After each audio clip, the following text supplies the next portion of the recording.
some time ago, a guy that lives in a state that looks like a giant oven mitt decided to start his own podcast. He's cooler than you. His favorite pizza topping is pineapple because he knows it makes you angry. This is CuJo's Corner.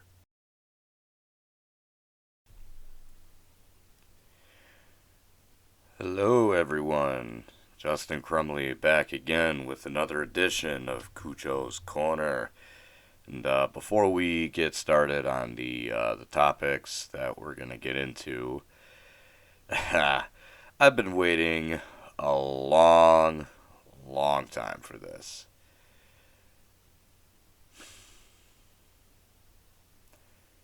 Al Avila has finally been fired as the Tigers GM.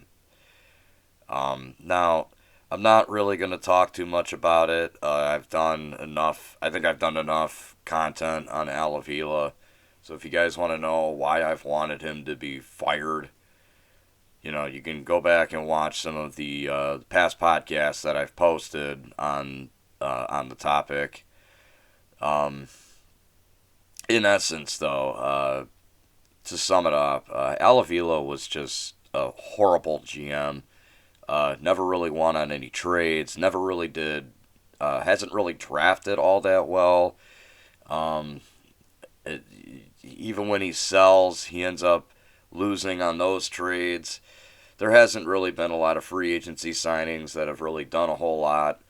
And even this year, the two big signings were Eduardo Rodriguez and Javier Baez, who was the guy that they gave us instead of Carlos Correa, and, Eduardo Erod is not even playing on the team right now, and Javier Baez has just been everything that a lot of us thought he would be. That he's just kind of been swinging at everything. He's, striking out a lot. There was a point in time where he was hitting really well. He's had his hot streaks here and there, but overall Javier Baez has kind of been a letdown. And, just overall, Al Avila's time as GM has just been absolutely awful. Torkelson is not really looking all that good right now. Riley Green has played pretty decently, but yeah. So I have heard that Chris Ilitch has said that he's going to allow A.J. Hinch to have some input on who the next GM is going to be, which I think is really the best thing that they can do. I know some friends of mine and a lot of people are saying, this is where we get Theo Epstein. We're going to get Theo Epstein. I am not going to sit here and say, that's good. That's who they should get. They're going to get Theo Epstein. I really don't think it's going to happen. I just don't. I can't really see a scenario where Chris Ilitch pays Theo Epstein the kind of money that he would look for. And there is I've been hearing all this talk about Theo Epstein possibly becoming a commissioner of MLB someday. Who knows where that's going to go? I don't know how that whole thing works, but what I'm trying to say is I wouldn't get my hopes up about Theo Epstein becoming this team's next GM. It's just, I don't see it happening. But A.J. Hinch is, in my opinion, a pretty good manager, really good manager. He's had kind of a disappointing year, but honestly, given what he's been given as a team, it's kind of hard to expect him to make gold out of shit from this case. I mean, this roster was not good going into this season. They have not hit well at all. The bullpen's been pretty good, at least up to the point that I kind of was in and out as far as watching, because honestly, this team just got hard to watch at a point, and I kind of dipped out, which is probably why I haven't been doing a lot of podcasts on the Tigers. But I did want to kind of give mention about Al Avila getting fired. Before we get into the topics in hand, I will go ahead and put the time on the screen for when we do get to the real topic. If you don't want to hear what I have to say about Al Avila, my little quick rundown of going over Al Avila. So, anyway, with that said, we're going to go ahead and get into the topic at hand. There's a couple of them I want to talk about today. Both of them involving Michigan football. Now, don't worry, guys. I'm not gonna spend the next 20 or 30 minutes ripping Michigan to shreds or anything. I kind of want to bring up a couple of things that I've wanted to talk about for a while, but I kind of wanted to wait until we were closer to college football season, and we are, I believe, just a couple of weeks away, actually. Now, Michigan doesn't start until, I believe, September 8th. I got the schedule right here. No, I'm sorry, they start on September 3rd. It's September 3rd, so okay. So I'm going to quickly go over the schedule, and I'm going to kind of give my quick thoughts about it, because I do have some things to say about it. And then I'm going to talk about the quarterback controversy. Jesus Christ, I can't talk. I'm sorry. Controversy. That's, well, I don't know if I would say it's a controversy, but, the quarterback battle that's going on at Michigan. If you're a Michigan fan, you know what I'm talking about. So I'm going to kind of throw my 2 cents in on where I think they should go with that. But first, let's let's talk about the schedule. So, got my notes here. Got the schedule pulled up on the screen, and I have it on the screen for you guys to see as well. So if you guys want to follow along. So they start off September 3rd. They play at home against Colorado State. Then, the week after that, September 10th, Saturday night, it's a night game. It's against Hawaii, the Rainbow Warriors. I think that's what they're called. September 17th, UConn. It's also at home. September 24th, Maryland, also at home. And, they start Big Ten play in week 4, so that's cool. Then they finally go on the road on October 1st at Iowa. That's I'm going to call it, hear me now, quote me later. That's going to be a tough game. I really do think that's going to be a tough one. That is one they could possibly lose, like just throwing it out there. I'm not going to make too many predictions on this. I might throw out like a best case scenario, worst case scenario at the end of this, but I'm just, like I said, hear me now, quote me later. Hear me now, quote me later. This game against Iowa is a trap game. So don't underestimate Iowa is what I'm saying. Anyway, then the next week they go on the road in Indiana. Probably not going to expect too much out of that one, although Indiana does have a habit of playing us pretty tough, especially at home. Then they come back home on October 15th against Penn State. October 29th, I think it's the day before my dad's birthday, actually, so that's cool. They play Michigan State at home. Hopefully they can finally get over that one. They can finally get over the Mel Tucker hump. And I don't care what any fucking Michigan fan wants to say out there. Mel Tucker has been a thorn in our side. Come on. We're 0-2 against them. I'd like for 3 to be the charm. Anyway, moving on. November 5th, they go on the road to Rutgers. Not really too concerned about that one. I think they'll do just fine. November 12th, Nebraska comes to the big house. I'm not too worried about that. November 19th, they last home game of the year. It's against Illinois. I think they'll be fine. And November 26th, they go to Columbus, to the Horseshoe, to play Ohio State. That's going to be tough. We'll talk about that. But, so, look, right off the bat, I'm going to say it. I'm not a big fan of this schedule. And I'll tell you guys why, and it's going to sound a little weird. You're going to have to let me explain. The schedule seems, at least in the first few games, up until they play Iowa, the schedule is a little too easy. The first 3 games are non-conference games, and none of these teams are Power 5. They're not Power 5 teams. Um, and yeah, I don't like that. I think it doesn't do Michigan any favors. It doesn't make them any better as a team. It doesn't help with recruiting at all. It helps with like some of these lower tier teams getting some exposure. Sure, it helps Michigan because they're more than likely going to be easy W's. But still, like I just don't like this easy schedule stuff. And another thing you notice, and I had to double check this when I went over the schedule, they only have 4 road games. Now, granted, 2 of them are, in my opinion, going to be very tough. Iowa is going to be, in my opinion, that's going to be a tough one, and Ohio State's always going to be tough. Uh, Indiana could be tough. It really depends on what kind of Indiana team shows up, but I'm not expecting any fight out of Rutgers. Again, like the lack of road games doesn't help at all. Like it just doesn't help. It makes us look a little bit weak. I would rather see Michigan get up there and play teams like.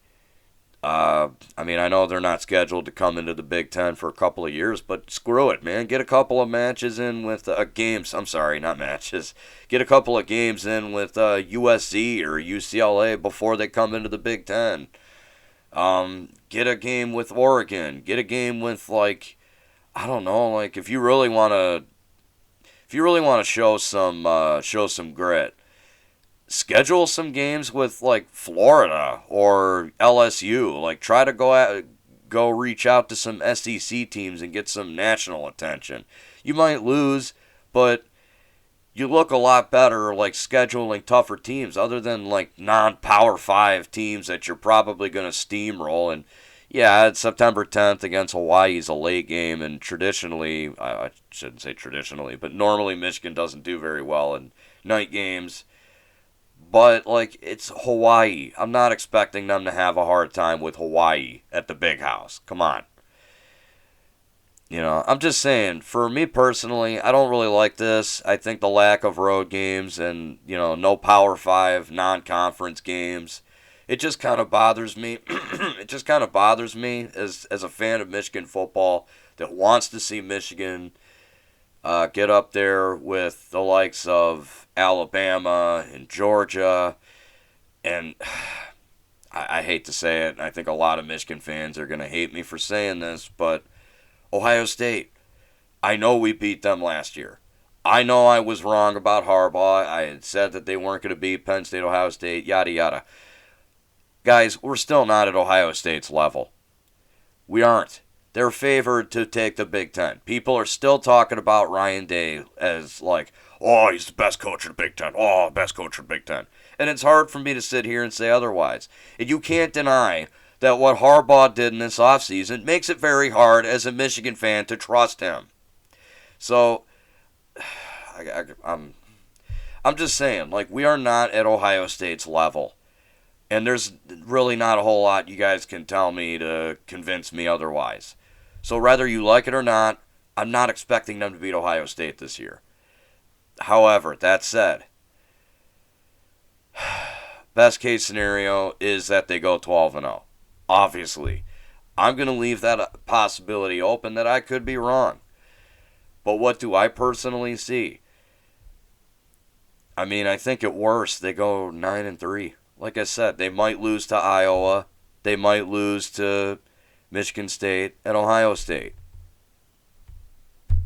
9-3. I think at worst they go 9-3. At best, 11-1. At best, 11-1. If they beat Iowa, then I'll be like, okay, well, 10-2. They beat Michigan State, or really Penn State. You never know what kind of Penn State team is going to show up. Let's be honest. I think I'm kind of dissing Penn State, but I'm not a big James Franklin guy myself. So, yeah, I don't I don't know. I think Michigan will do just fine against them. But there's no doubt about it that Mel Tucker has been a thorn in this team's side. And if they can beat Michigan State, I'll be like, you know what? All right, 11-1.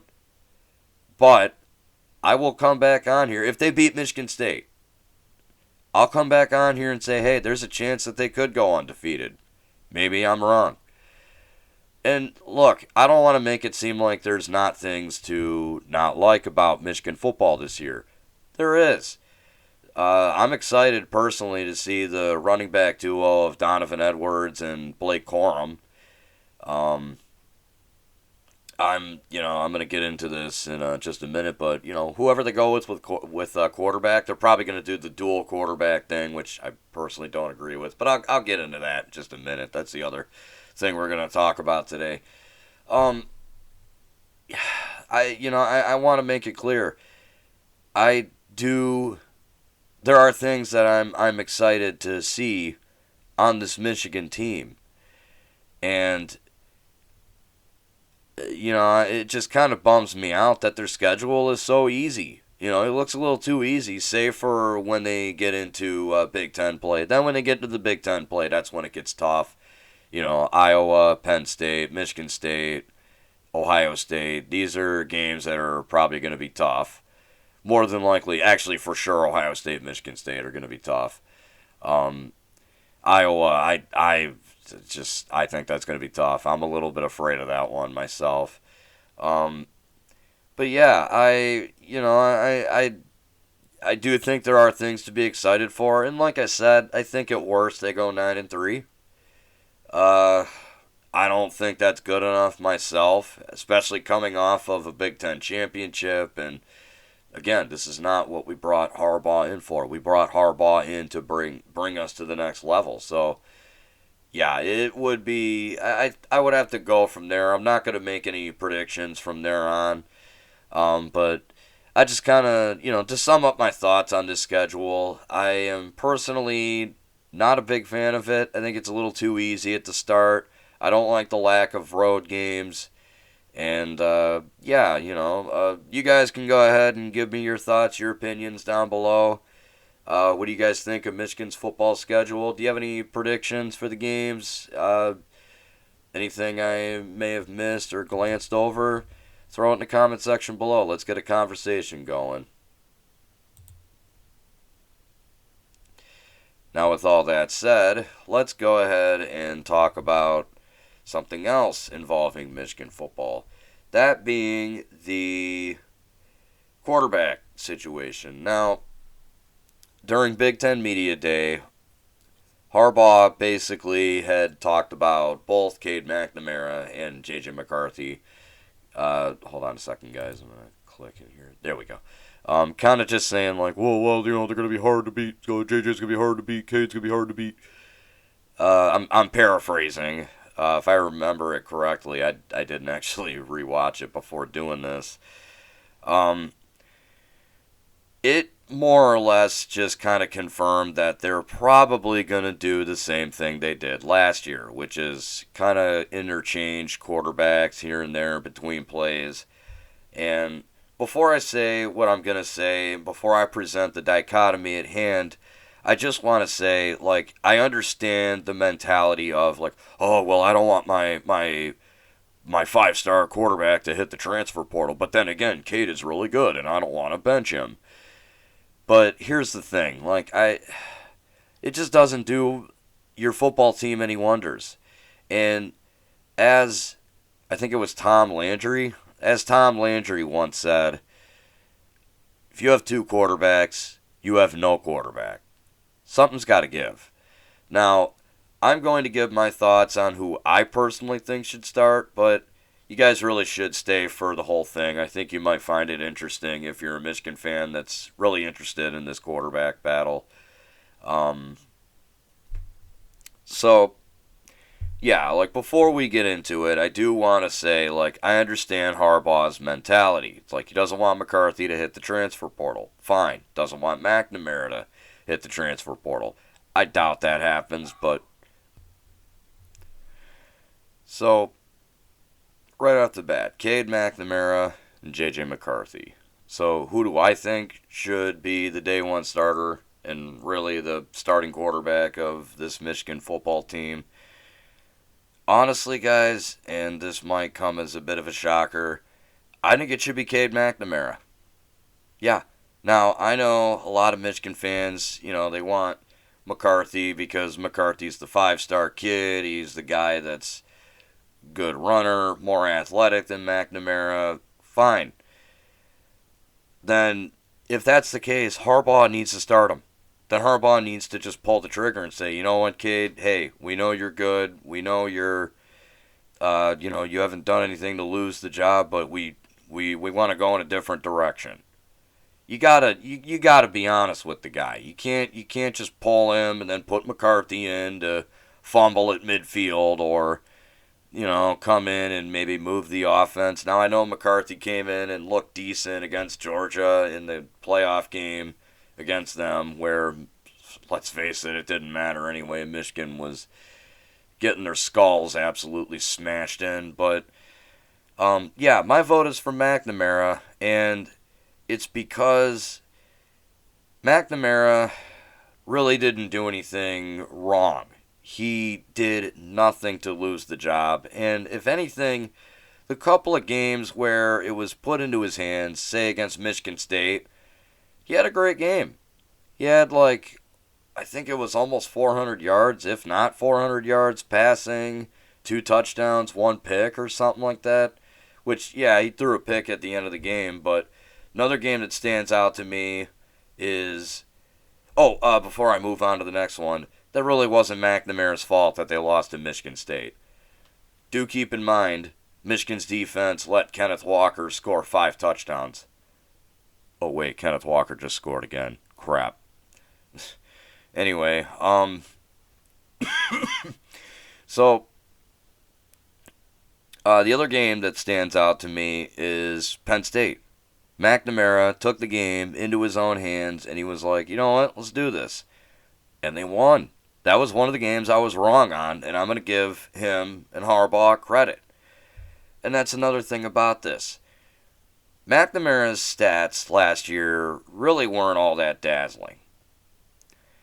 They weren't all that great, and I'm not expecting the guy to be a top draft pick in the NFL. He's certainly not like a flashy quarterback at all.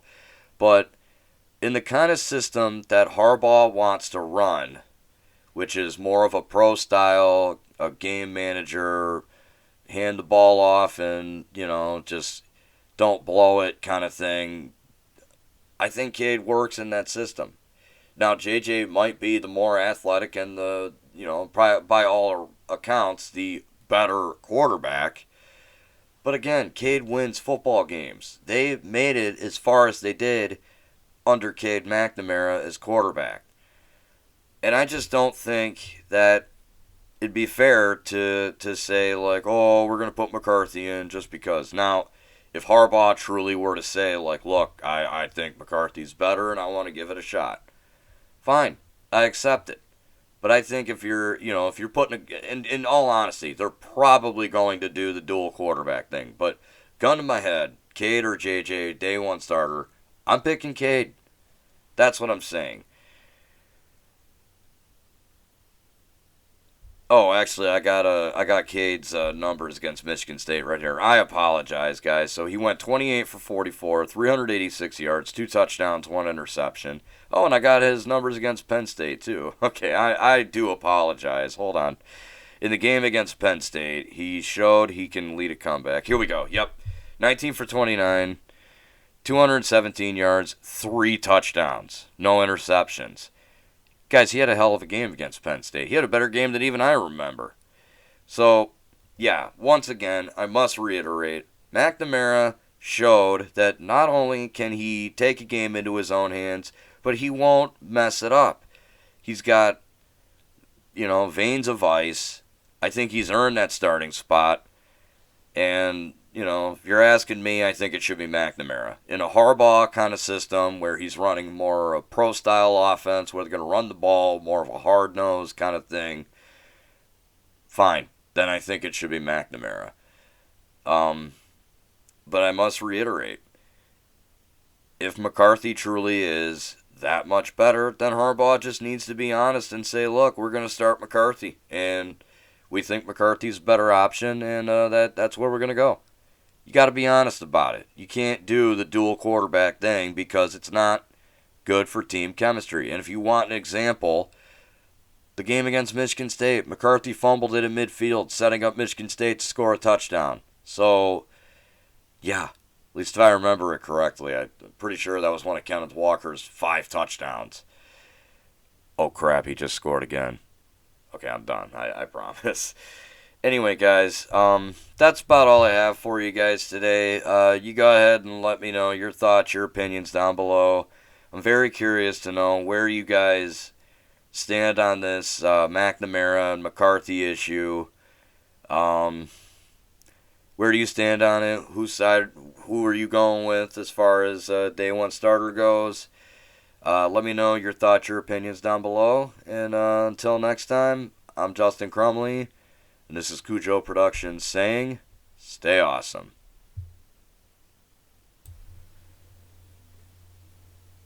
If you enjoyed this video from CuJo Productions, please consider subscribing, check out my Redbubble page for all my merch, and hit the bell icon so that you're notified for every time I upload a video. As always, stay awesome, guys.